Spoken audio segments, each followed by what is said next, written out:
What is going on, YouTube? It is your boy, MrBaboon. We back with another reaction. This time we have the Punic War, OverSimplified Part 1.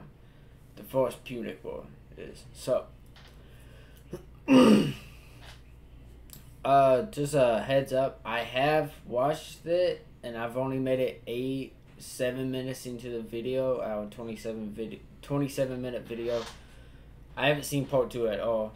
But I just thought I'd say when I was recording it, I had to stop recording it because I was feeling sick. So we just gonna redo the whole video. So those 7 minutes, plus I can try to remember everything, you know what I'm saying? So I'm kind of glad, but at the same time it sucked because, you know, and I took like 2 days off of recording. But hopefully I'm back, we're good. So we're just gonna get started with this. Oh, the link will be down in the description. Make sure you guys do like the video, share the video if you guys did enjoy, comment down below what you guys think, subscribe, turn on notifications if you guys are new. We're just gonna get right to this. Dun, dun, dun, dun. It was made possible by NordVPN. Click the link below and get an exclusive deal with a huge discount and a 30-day money-back guarantee. Introducing our new, glorious, breathtaking bucket plushie. Limited quantity, available now, along with some Punic War character pins. Buy them, or I'll marry your mother. It's your choice. Oh, Marcellus, you sure have a lot of dignitas. Kiss me. Okay. I remember this. I remember seeing this. Hi, son. Just reading the newspaper. What can I do for you? Well, you know how you always say Rome is the greatest civilization in the world? It bloody well is. Well, I was just wondering, what makes us so great? How did we come to be? Wow. My son. Boy, let me take you on a journey. To this side of the room. The story of Rome begins with these beautiful baby boys going to town on some she-wolf mommy milkers. That's gross. You're gross! Sorry, son. You're not gross. Bro. I love you.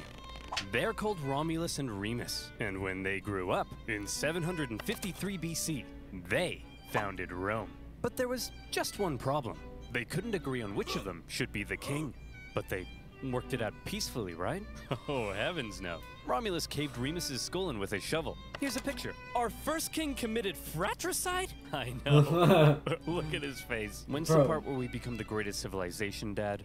Well, you see, at first Rome was full of men. I'm talking like a real sausage party. You know what I mean? Yes, sir. So we invited some neighboring cities over for a big feast. And then we literally kidnapped all of their women. Here's a picture. Look at that one. She's like, bah! This is messed up. You're messed up. Sorry.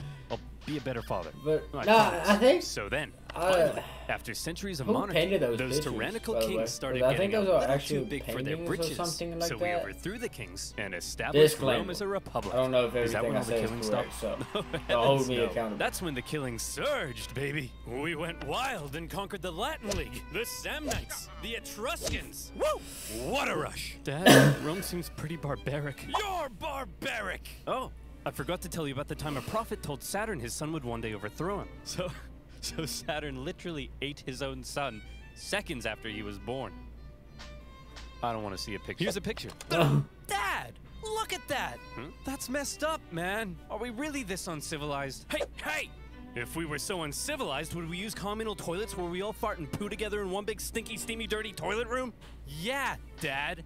We would! Clean your butt with a sponge, Timulus! But all these guys just used it! What's wrong with your son, bro? I don't want to be Roman. This is so weird. You're weird! Oh, sorry, you're not weird.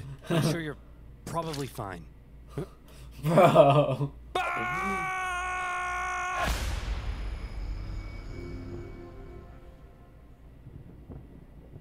The Roman Republic. A nation that, since its foundation, had been stabbing necks all the way down the Italian peninsula. Okay. But this isn't the famous Roman Empire that ruled the known world. Not yet anyway. This is a relatively juvenile Rome, still just a regional power. In 264 BC, the big daddy of the Western Mediterranean was Carthage. Let's rewind a bit. Carthage was founded in 814 BC, when some Phoenicians in Tyre had a mega surplus of goods and decided to export those goods across the Mediterranean. They became the dominant trading power in the region, and to support their growing trade network, the Phoenicians established a number of colonies, one of which was Carthage. Therefore, a lot of Carthage trading. began its life as a Phoenician trade colony, and the Carthaginians were actually Phoenicians. Or, if you're a Latin-speaking Roman, they were Punic, hence the name of the video. Over the centuries, Carthage gradually expanded and became the region's base of power. Just like Rome, Carthage was a semi-democratic republic with its own senate and judiciary. But there were also some pretty hefty differences between the two. While Rome was big into farming and stabbing people in the neck, the Carthaginians, They on was the other pretty hand, big on that just too. like their Phoenician forefathers, had built their power through trade and navigating the waves. They went here and there, selling ivory tusks, gold, and slaves. And as a result, they were rolling in it. Whenever they weren't busy swimming around in their copious hoards of money, in their spare time, they also possibly enjoyed sacrificing their children to Baal, the god of... Let me just check my notes. Ah, yes. Plant fertility. Oh boy, these figs aren't looking too hot. Maybe if I throw my son into a burning pit of fire, they'll grow. Like, Have why? you tried watering them, Dad? No, we'll try that second. As a result of all their trading, Carthage had emerged as one of the Bro. Mediterranean superpowers. But wait, they said. Rome? What the heck is that? Well, I know it's a pretty obscure little country that you've probably never heard of. But this spunky young nation was about to upset the entire region's balance of power. With Adyen's unified payments Bro, platform, like- your business can say yes to more. Like accepting new ways Trying to to figure pay. out, like, Initially, the two sides enjoyed 'Cause I don't know a whole lot relatively friendly about it. relations, and it even signed a couple treaties. But it was a relationship that was practically destined to turn sour.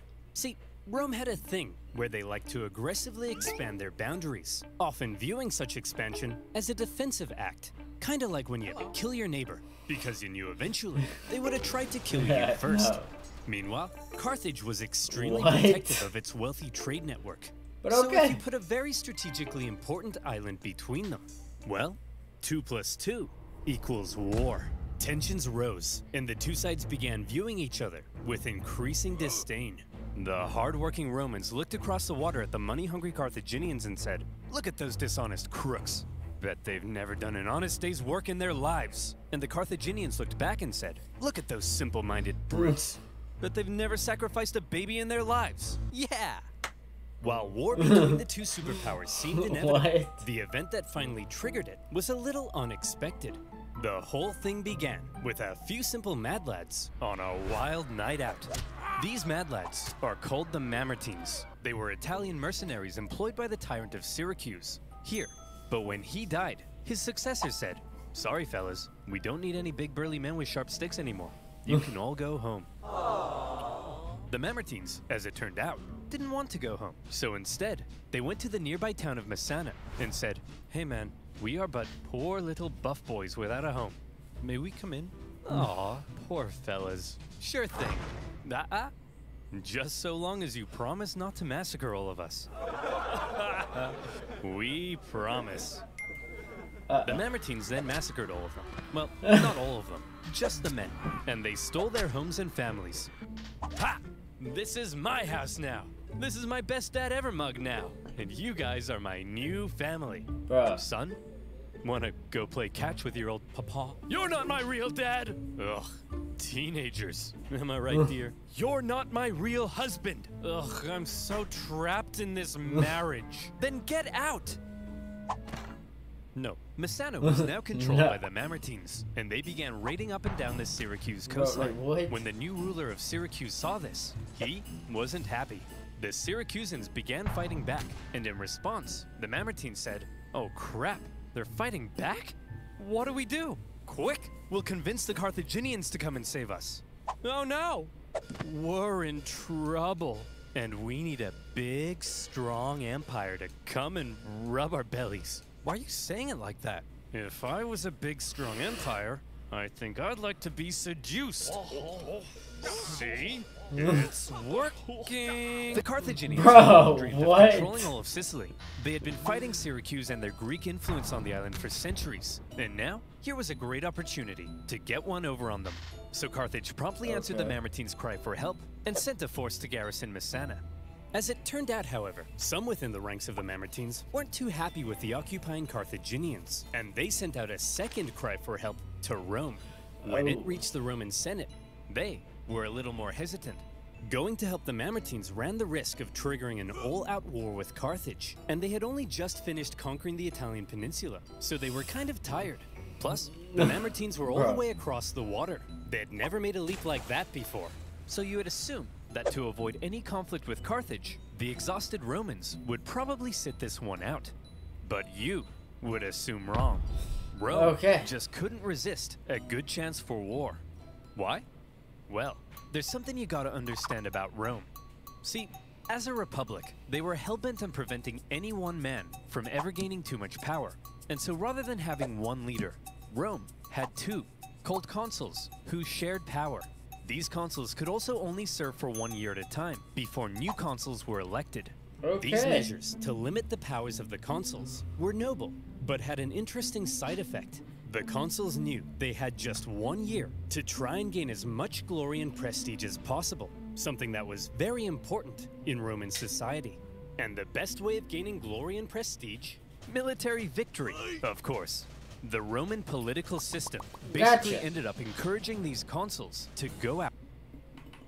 Let's see. Okay, so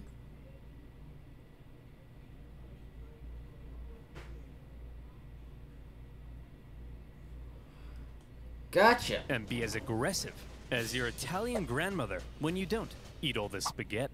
And so the glory-seeking consuls convinced the people to vote in favor of going to Messana. And in they went. Upon the arrival of the Romans, the Carthaginians in the city, amongst the confusion, were forced to leave. Now, in contrast to Roman aggression, the Carthaginian military had a slightly different philosophy. All right, kids, listen up. If you want to grow up to be Carthaginian military leaders, there's a few things you have to understand. If you fail to succeed on the battlefield, that's a crucifixion. Showing cowardice, that's a crucifixion. Hello, sir. What are you doing here?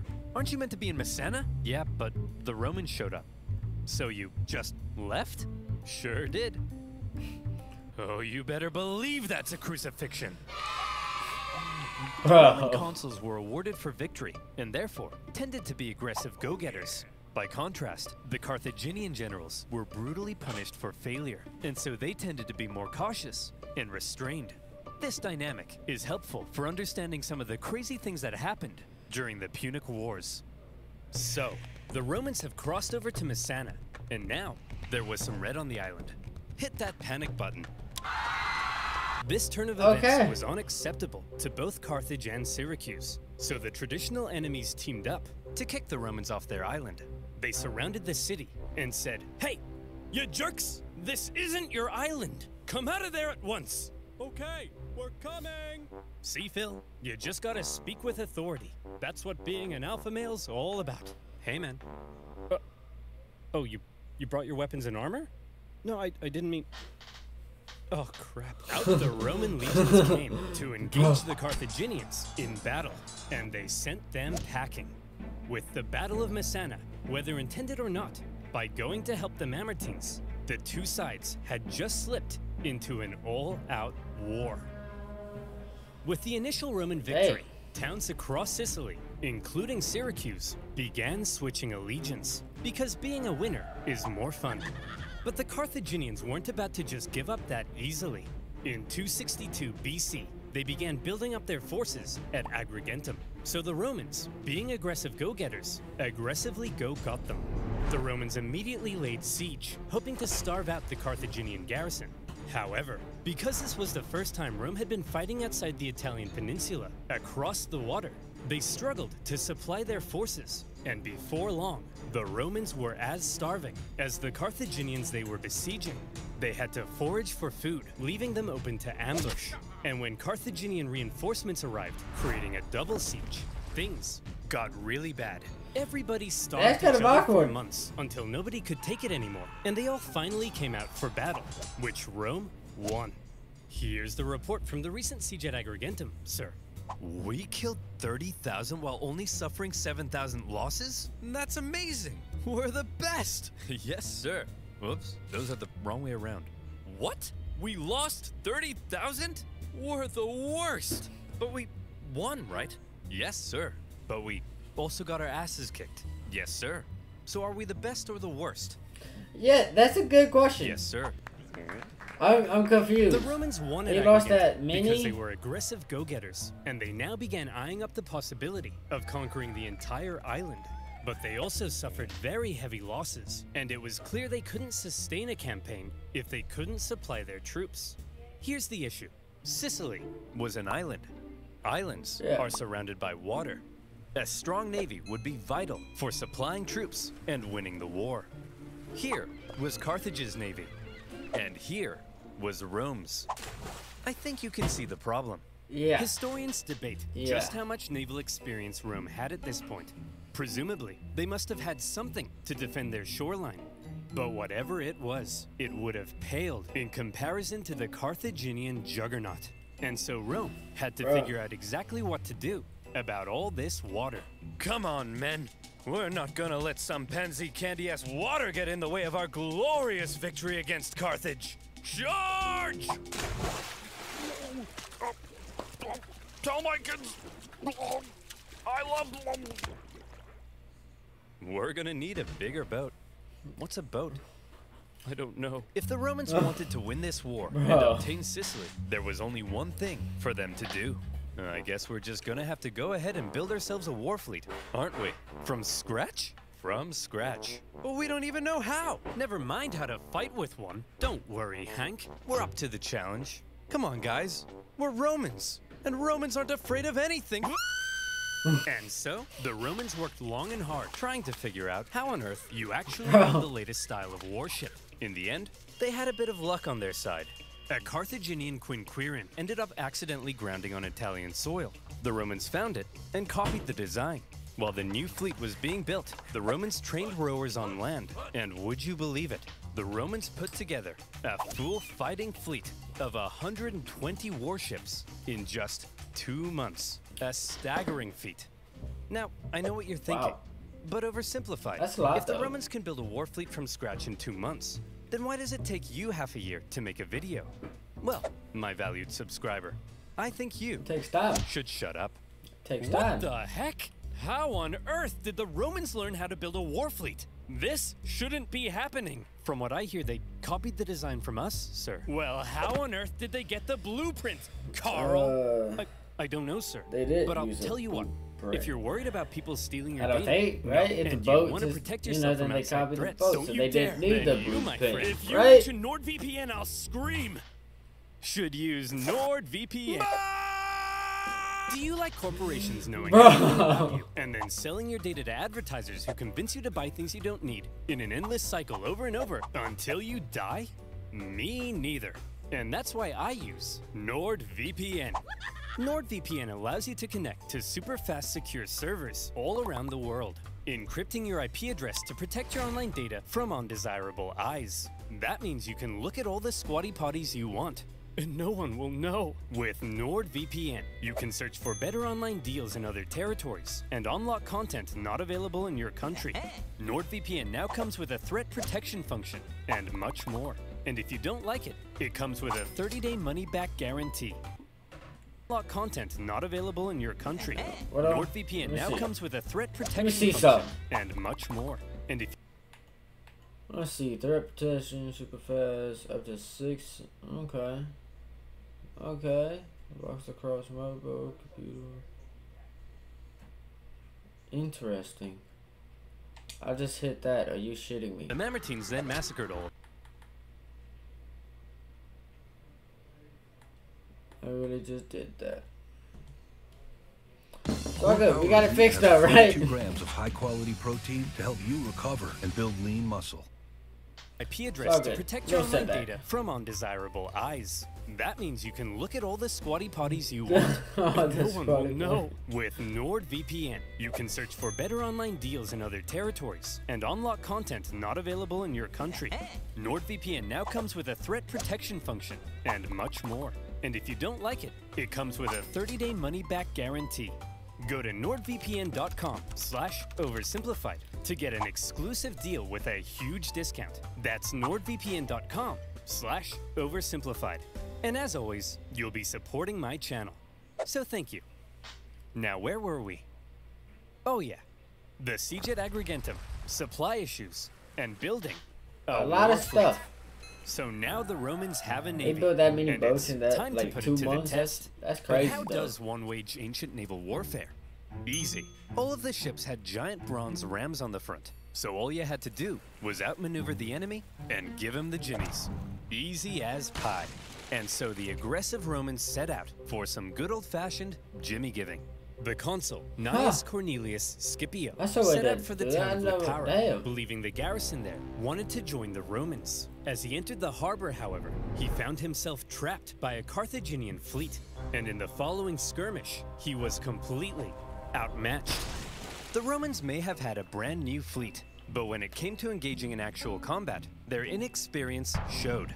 There was just something better about the Carthaginian ships. The Carthaginian rowers had nicer abs.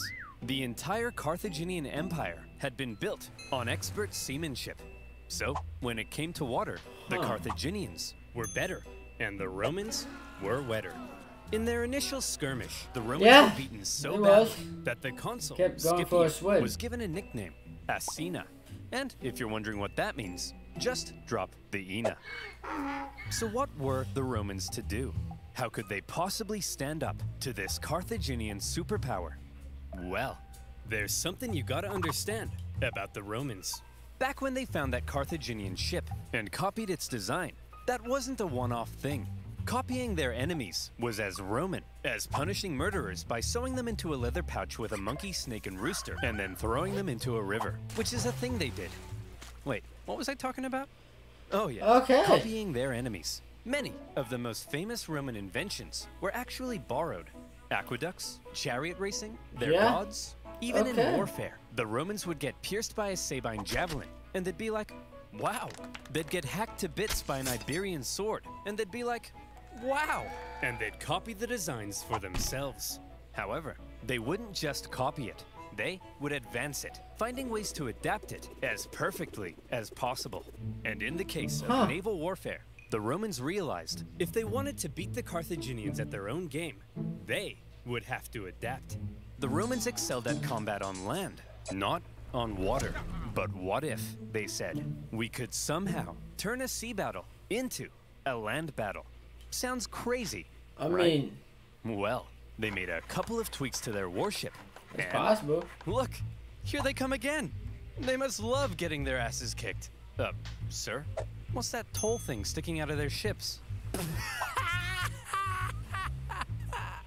They really are idiots. Look at that thing. That'll make them blow over. I mean, look at... Bob! Bob! Get your camera out. Picture of it. I mean, how stupid Bro, can you be? what? Let's just add a big Just wooden right. tower to our ship that'll weigh us down and blow us over in the wind. I mean, what does that thing even do?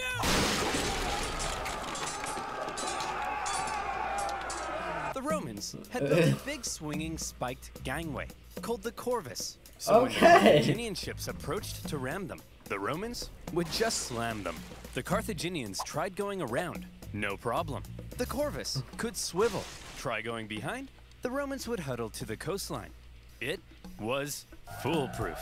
Those big sets Okay. of Carthaginian Well, rowing look at that. vessels were They flexible got a way enough, around but it. they were no match for the Roman mind. So ladies, you see, what really matters is what's on the inside.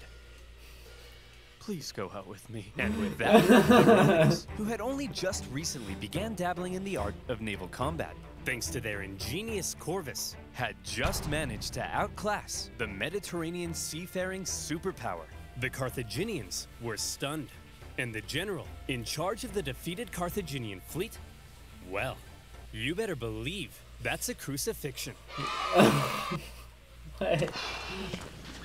So that I'm guessing that was the answer for everything, huh? My toes. With their newfound control of the seas, the Romans could now more easily blockade coastal cities and supply their legions on land.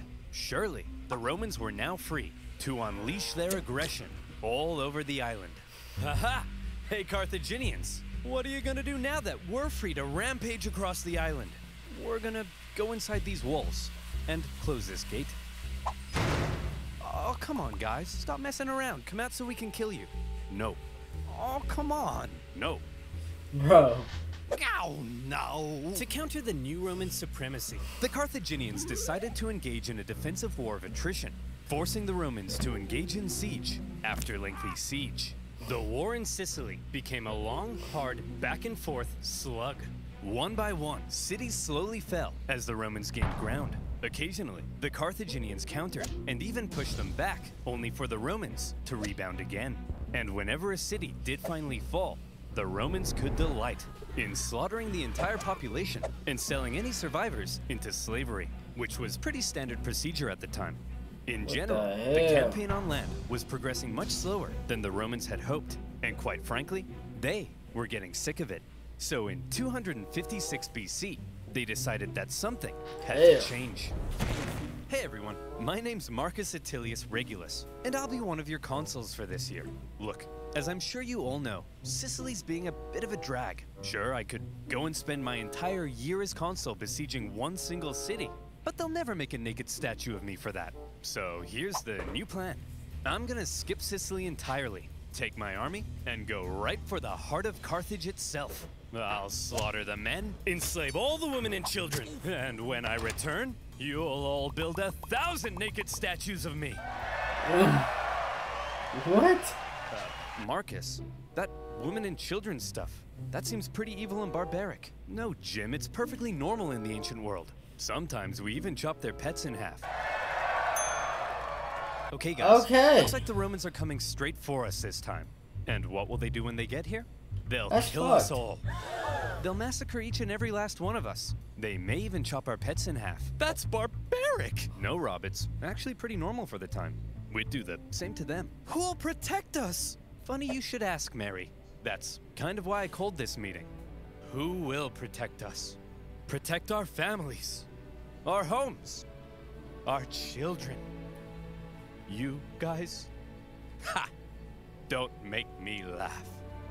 Why, you're just a bunch of stupid and weak farmers. Simple-minded buffoons. Cowards. Fools. Rob here Thinks enslaving women and children is barbaric. You're a snowflake, Rob. Yes, you are. The fact is, if the What? Romans manage to land on African soil, we're all gonna die. A terrifying, hideous, unspeakably painful death. Okay. Is that the end of that speech? Yes. Bro. The Carthaginians had to stop the Romans from ever landing in Africa because they believed that would be the end. So as the Romans were building an invasion fleet, the size of which the world had never seen before, The Carthaginians were preparing an even bigger one. to stop them. And in 256 BC, As the Roman invasion fleet made its way south, the stage was set for a humongous battle Oh. that saw 680 warships, around 300,000 men, fighting to decide the course of the war. To this day, the Battle of Cape Egnomus remains possibly the largest naval battle in human history, all the wow. way back in Think- ancient times. So the next Right. time your granddad tells you about the time he sank a Japanese aircraft carrier, kick him in the nuts. The Romans had a lot riding on this battle. They weren't just sending their warships, but transports as well, full of supplies and horses for their invasion of Africa. They therefore formed a protective wedge-like formation to punch through the long, thin Carthaginian line. the Carthaginian generals, however, desperate to prevent the Romans from reaching Africa, had a plan of their own. As the Roman fleet approached, the Carthaginian center feigned a retreat. luring the Romans in so their outstretched flanks could envelop them and get around the Roman corvus. A clever plan. But That was clever. with such a huge battle and so many ships crowded together, the Carthaginians struggled to maneuver as hoped. And in the chaos, 3 separate battles emerged across the huge battle space. With the number of ships limiting their ability to maneuver, the Carthaginians became sitting ducks, and all the Romans had to do was start swinging. The Roman center came out on top, and were then able to turn around and rescue their pinned down flanks. The Battle of Cape Egnomus was a Roman victory. There you go.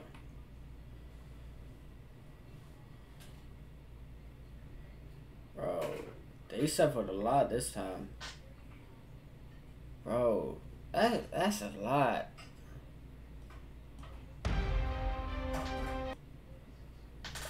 That's it for the part 1. I'm gonna put the link down in the description, and for part 2, I'm gonna put my reaction. This same link for my reaction video, just not the link for the video, will be down in the description, and the part 2 video will be down in the description.